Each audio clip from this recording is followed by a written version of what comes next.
Und wir schauen jetzt auch noch mal direkt nach Chicago, und zwar zu Julius Vandela, dem USA-Politik-, Wahlkampf- und Strategieberater. Julius, einen schönen guten Morgen. Du kennst dich ja aus mit demokratischen Wahlkämpfen. Wie hast du die Stimmung im Saal dort erlebt? Konnte Kamala Harris auf ganzer Linie punkten? Ja, konnte sie, glaube ich. Ich glaube, sie hat das getan, was notwendig war.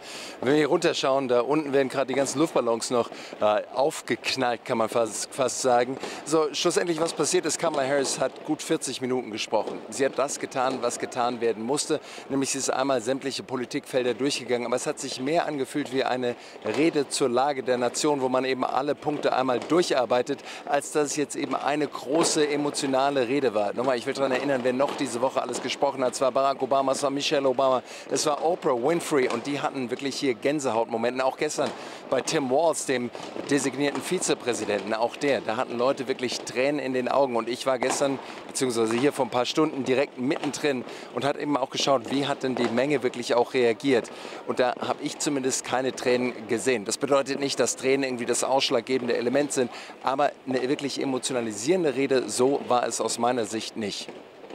Vielleicht dann doch auch ein bisschen zu geskriptet. Das heißt, wenn man das so vergleicht, ich meine, du warst ja auch bei Barack Obama, warst du ganz nah mit dabei. Also so richtig zu vergleichen ist das dann nicht in deinen Augen?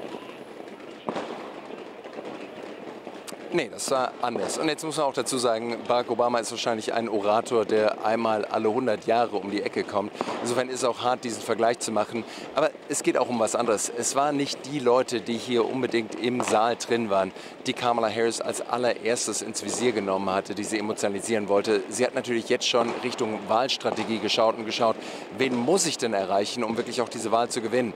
Und da geht es natürlich primär um die Swing-Voter. Insofern, Geschichten erzählen ist wunderbar. Emotionen mit rüberbringen ist auch wunderbar. Aber ich glaube, primär und in erster Linie geht es darum, zu sagen, trauen die mir wirklich zu? Kann ich hier das Gefühl vermitteln, dass ich ready up day one bin? Dass ich, wie gesagt, die Kompetenz habe. Und ich glaube, das hat sie durchaus ausgestrahlt. Und ich bin gespannt, wie sich die Umfragen jetzt auch in den nächsten paar Tagen entwickeln werden, gerade in diesem Segment der noch unentschlossenen Wählerinnen und Wähler. Mal sehen, inwieweit sie davon weiterhin profitieren kann, von diesem Auftritt heute Abend. Julius Vandela, vielen Dank fürs Gespräch. Danke euch.